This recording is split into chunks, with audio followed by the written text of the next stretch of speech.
Thank you very much for joining us today on this special interview. It is coming to you from the office of the new Managing Director for Republic Bank, Ghana. His name is Mr. Benjamin Dzoboku, and he will be telling us about what his thoughts are, his vision for the bank, for the period that he's going to be heading this bank. And let me say, he is the first Ghanaian to head this bank when it transitioned from the old HFC that you used to know. And he will be telling us he's been in this bank for many years. And we are glad that at least for the first time we have one of our own leading the charge here at Republic Bank.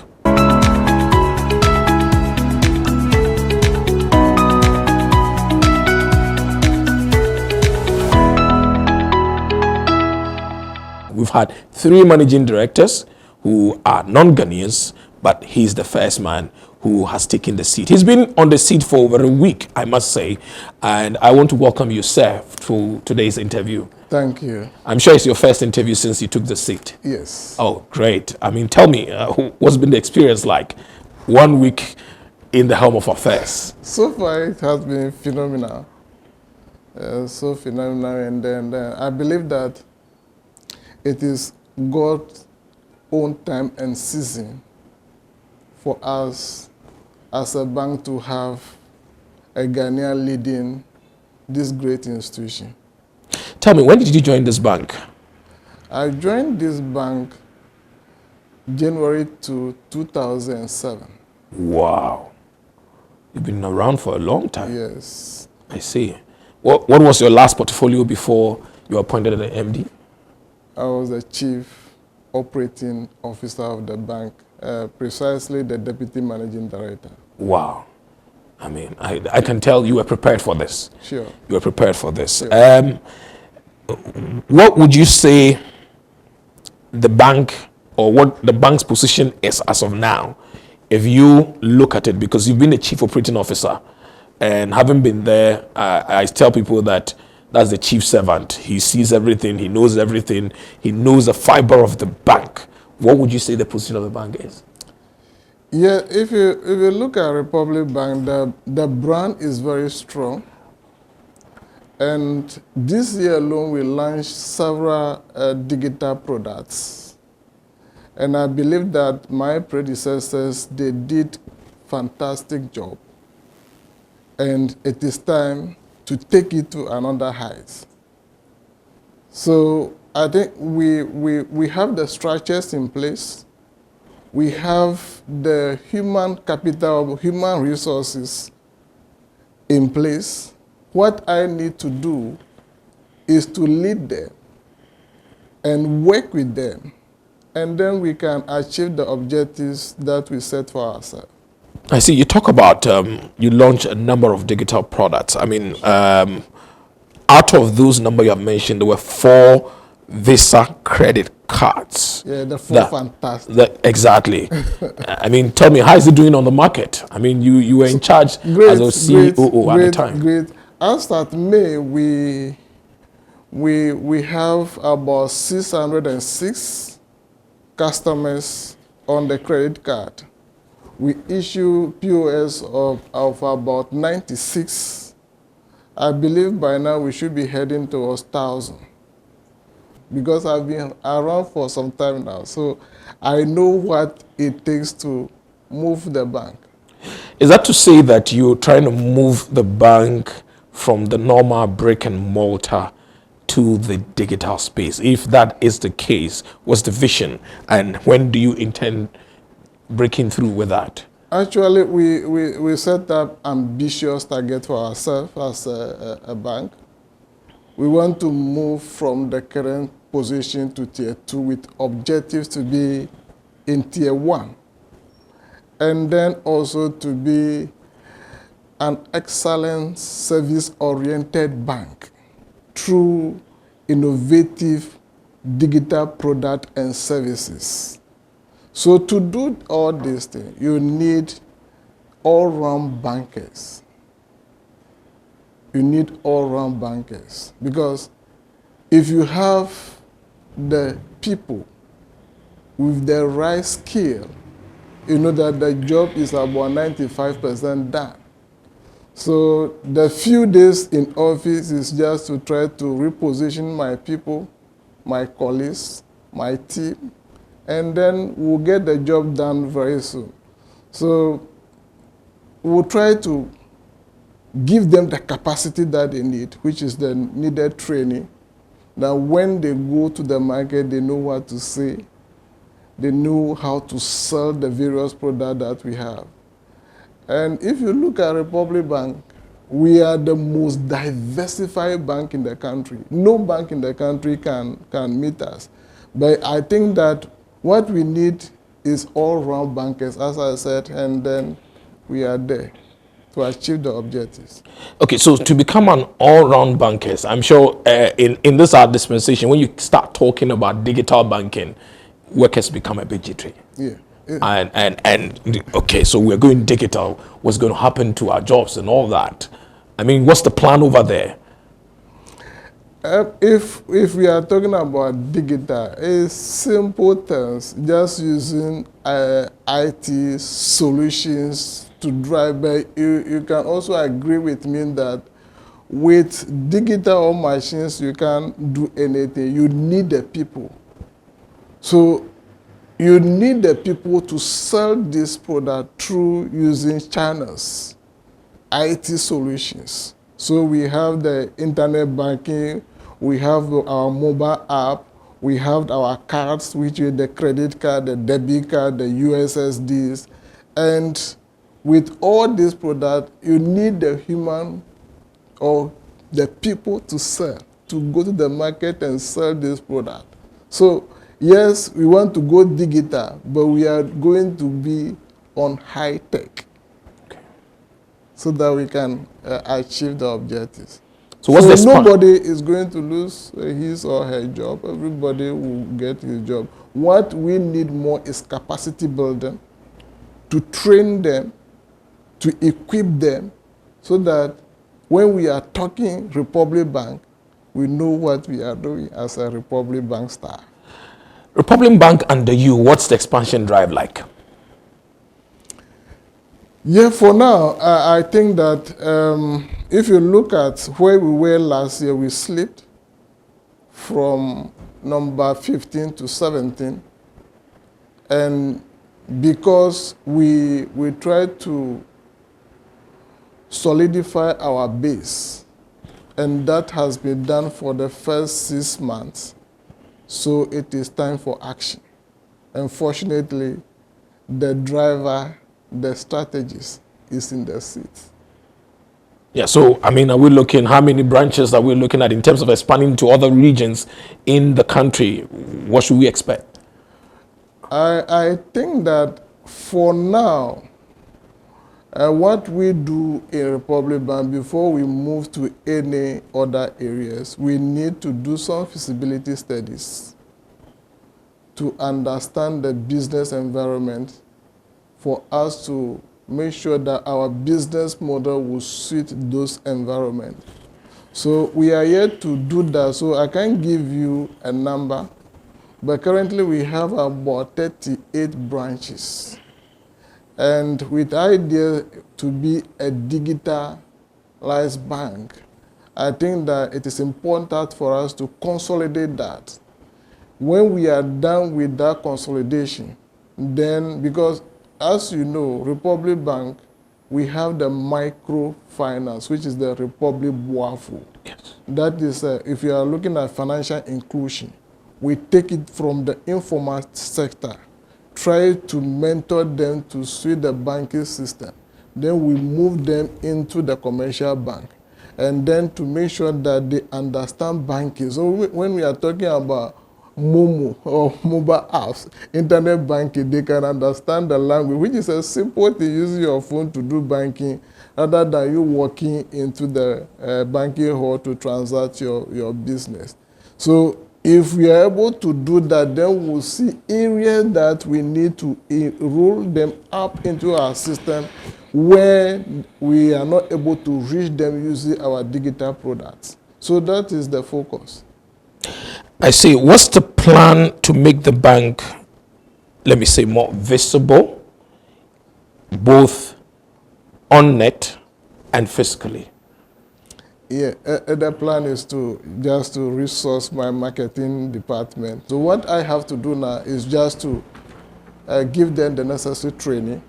I will be sending some of them to the group office in Trinidad so that whatever that we do will be in sync with the group. And we are going to drive the brand. We are going to make sure that we are on the social media as well as the print media. I see. Let me ask you this. Shareholders, for them, as long as you sit in this seat, whatever you have to do to ensure that, their dividends payments are even increased is what they are looking at. I'm sure they will not be happy if they see a reduction in payment out. Over the years, we've seen some about 25% in 2021, 25%, I want to know that going forward, is the bank likely to look at, increasing or maintaining this payout in terms of, if you look at the ratio? I am not sure because we have a constitution, and then we need to go by that constitution unless the shareholder, through a resolution, pass for the change in the constitution where the payout ratio can be agreed. So that can only be done by shareholders and not the managing director. But should they go to sleep with you at the helm of affairs and be sure that yes, their check will be ready at the end of the year with very good performance? My aim and that of my colleagues is to ensure that we grow profitability so that we have an efficient institution that is ensuring that the cost to income ratio is improved. And with that, so if you look at what we are going to do in the market, banking has shifted from looking at common loan and looking at your interest income. Is how you can drive your non-interest income. So if you see all the work that we have done all over the years, is to see how we can grow our non-interest income. So I think that we are now comfortable in a good position. If you look at the results that we published just last 2 weeks, yes, you realize that our non-interest income has moved significantly, about 56 to 60%. And that is the focus. Because Ghanaians, they don't want to pay. If you give them the loan, they don't want to pay. But you need to have the technology that will make sure that you can identify wherever these customers are. And that also has been done. And we have all their profile documented in the system. We started as a mortgage company. Yes. I think we have lost it. So we are coming back. Because I was just going to ask you that. In the area of mortgage, back. HFC at the time, and becoming Republic Bank, we thought that there was going to be more drive. Yeah. In my interviews with your, predecessors, I got the feeling that mortgage was big on the agenda. But if we look through your books and then we look at, that particular portfolio, we don't see a lot of action there. You are very right. You are very, very right. What happened was that, the environments are different. Trinidad is a small country, about 1.5 million people. So they know everybody. But this country, over 30 million, you cannot agree with me. So if you want to give mortgage, you need to make sure that you have the right structures in place. What we did when the bank was taken over, we tried to decentralize and then use that as a product. Meanwhile, mortgage is a special product. Don't you see that in interest rate is what is pushing people even from coming into the mortgage area? What would you tell Ghanaians who are listening to you? Why should they come back to Republic Bank, which used to be HFC, to say, I want to take my mortgage here? What different will you be offering on the table? I think These are some of my secrets, and then I don't want to disclose. But I can tell them that already we put out the flexible payment system, Okay. which is you can pay your mortgage within the shortest possible time based on our flexible payment structure. And there is one thing which is a secret to me, which I can't share this one out there. We understand. And I believe that they should just walk into my mortgage hub, and then my staff will tell them the secret. And it will interest you to know that if you are paying your mortgage,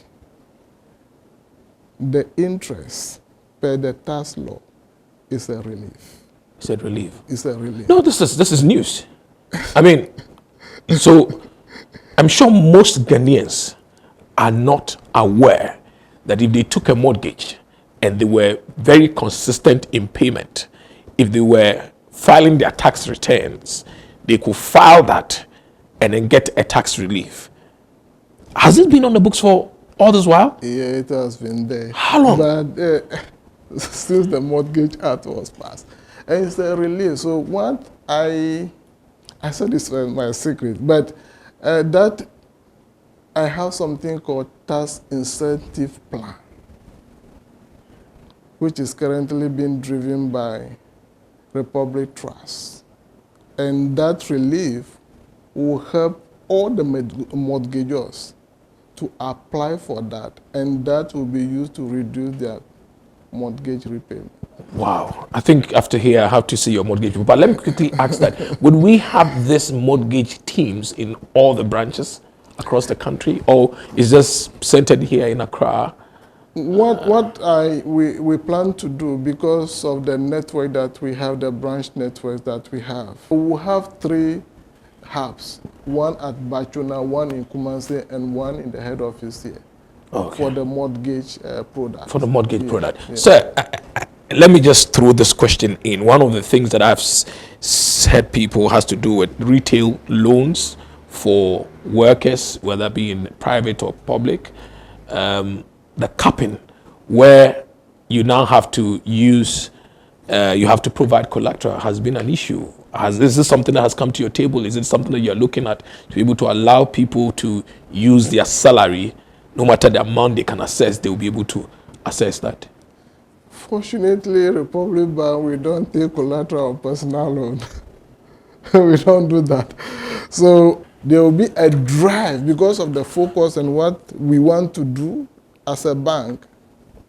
There will be a focus on personal loan, mortgages, and credit card. And then we have the commercial, and then the corporate. Corporate. And the branch managers are going to be empowered to drive. And then the credit risk managers, 24, maximum 48 hours. They are going to have SLA. You can, speed is the key.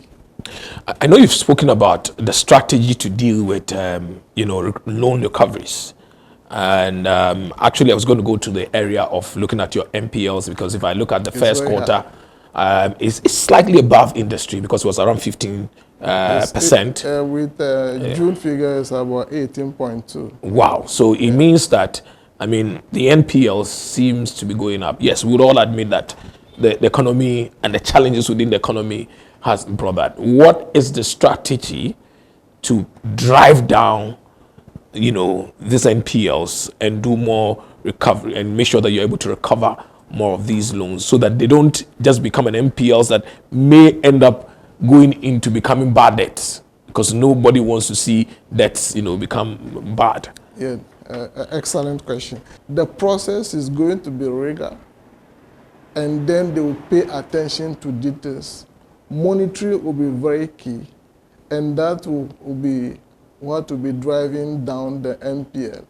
The guy I'm moving to credit administration, he was in charge of recoveries, and he clearly understands Okay, some of the challenges that the customers face. So, yeah, and then some of the loopholes that we have in the system, and that is making this non-performing loan that we experience over the years. So I believe that with this alignment and movement of staff, the NPL will go down. So you can look at our result by December and see what will happen. Obviously, December I will look at it and then sure.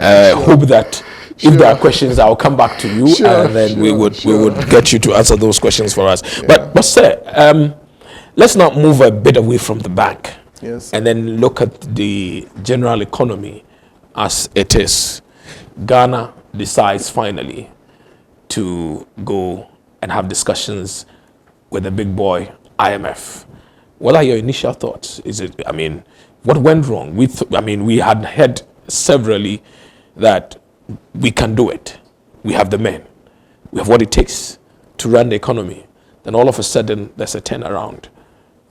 You know me, I'm a private person. I don't want to go into politics and then... Now, I want to look at the implications of going to the IMF on the banking sector, not you telling me what your thoughts are. I mean, the banking sector as an industry, where you work and where you sit. I mean, I remember posing a question to the director of research at the central bank and then asking him to tell me the discussions. What are the likely implications on the central bank in terms of policy-wise? So from you who is in the industry, playing in the banking sector, what are the implications of us going to the IMF on the industry? Your thoughts? Do we have options? There's no options, because I think that we are afraid to take the hard decisions, and also our interests as a people of this country outweigh the interests of the country. That is where we are as a nation. We are not focused on the problem to deal with the problem, but we are thinking about the next election. So our policy directions are not targeted to help the economy to grow. And that is where we sleep. If you look at reports from rating agencies, they have clearly talked about the likely default by government of its debts could impact badly on the banking sector, pointing out some banks, and when we look at your books, because you are highly exposed to government, and so, I mean, some have said that the ramifications will be huge on banks, and we have even done stories on some banks that had clearly talked about their likely insolvency if government should default. How are you dealing with such situation? I mean, because of that exposure and the current situation we find ourselves. Yeah, because I've been around, I understand the market very well. And if you look at our financial position, because we are international bank with a BBB+ rated, and then a total asset of 16 billion. I think, and we are in 15 countries and territories. So these challenges is very much, we are aware of them. So what we, as a bank, we have a limit as to how we expose ourselves for these government bonds and then T-bills. So there is a limit that we think that even if the government decides that I'm not going to pay, we think that we are still strong as an institution, because we have a limit as to how we expose ourselves. So you're going to fall on Trinidad to come save the situation? No. Or you will not need them? We don't you are need so them. strong enough? No, we don't need them. Liquid-wise? Liquid. That's why we put a limit, that we cannot exceed this limit. Unlike other banks, if you look at their financial position, they put more than 70 to 80% of their asset into government securities. Republic Bank, we are not like that. If you look at, we have more loans than investment. Okay. And what we need to ensure is that these loans are performing.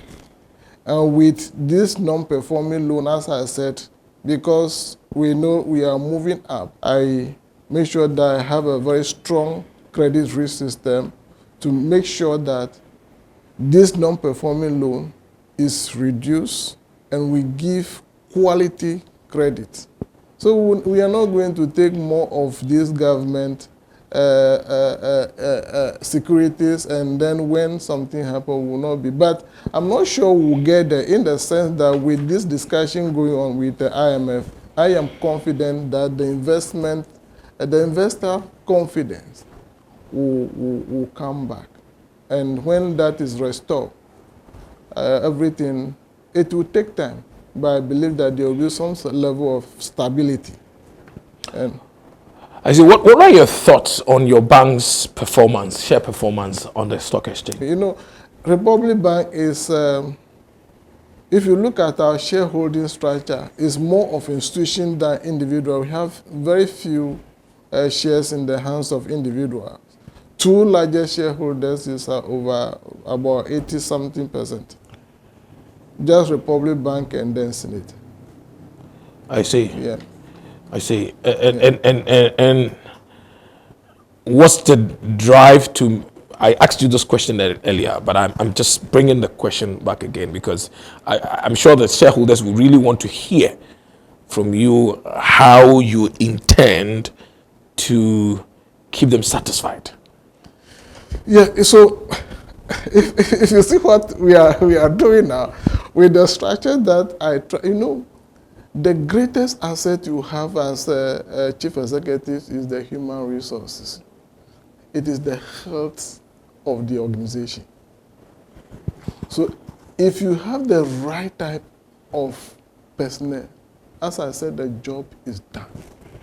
So I believe that with my colleagues out there, as I said, you just watch. By December, they will see the performance of Republic Bank. I told the group chairman and then the president that by 2023 December, we are going to be the #1 performance in terms of profitability in the group.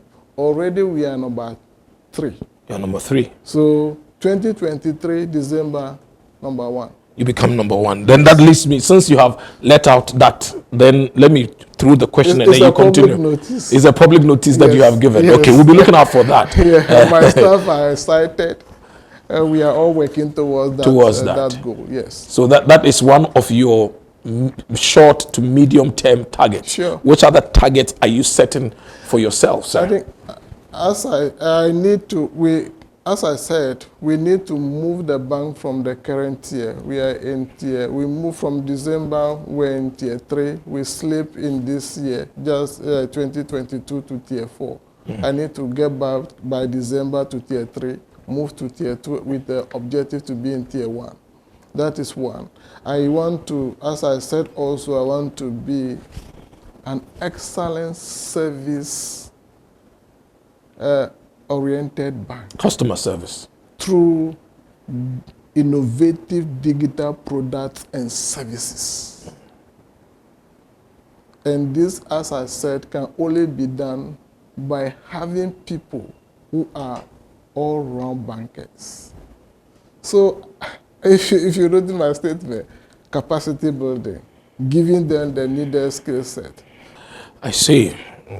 It's been nice talking to you, but very finally, before I leave you, sir, whilst you sit here, or you are seated as the managing director, what is the legacy that you hope to leave, that when your term of service is over, you can always turn back and, like our brothers in the Christian fold will say, Paul said, I have fought a good fight. You see, when you take Genesis chapter 11, verse 6, at the time the people were going to build the Tower of Babel, God said something profound. He said, and the people is one. One. Let's go down. They have one language. And this is what they begin to do. They were one language, and that is the beginning. And he said, nothing can stop them, can restrain them, what they imagine to do. So you see that the ambitious target that we set for ourselves is what we imagine to do. And you can only do this with the people. So the people, one language, one mindset. And how can you do that? The legacy I want to leave is to have a well-trained staff with the capacity that every bank in the country will be looking for them, they will not go because they know that this is where they have acquired the skill set for their life and for the institution. So that is what because the objective to be here is to build a Republic Africa. And I can only do that through my colleagues. So I need to develop my people. They will be the legacy I want to leave. And if I have the right people in place, what do I need again? The results will automatically come. Thank you very much, sir, for speaking to us. Ladies and gentlemen, we've been speaking to the new managing director for Republic Ghana. He's been in office for just 1 week or barely a week, if I would put it. And he shared with us some of the strategies or some of the things that he has put in place to help move this bank from tier 4 to tier 1. He's given himself a target to be able to move quickly into tier 1 within the short to medium term. And he has promised the group that by 2023 December, they should be number 1 among all the banks within the Republic Bank Group across the world. The key word he keeps using is capacity building. Capacity building. I remember the last end of his statement, and the people were one. They spoke one language. Whatever they imagined, they were able to do.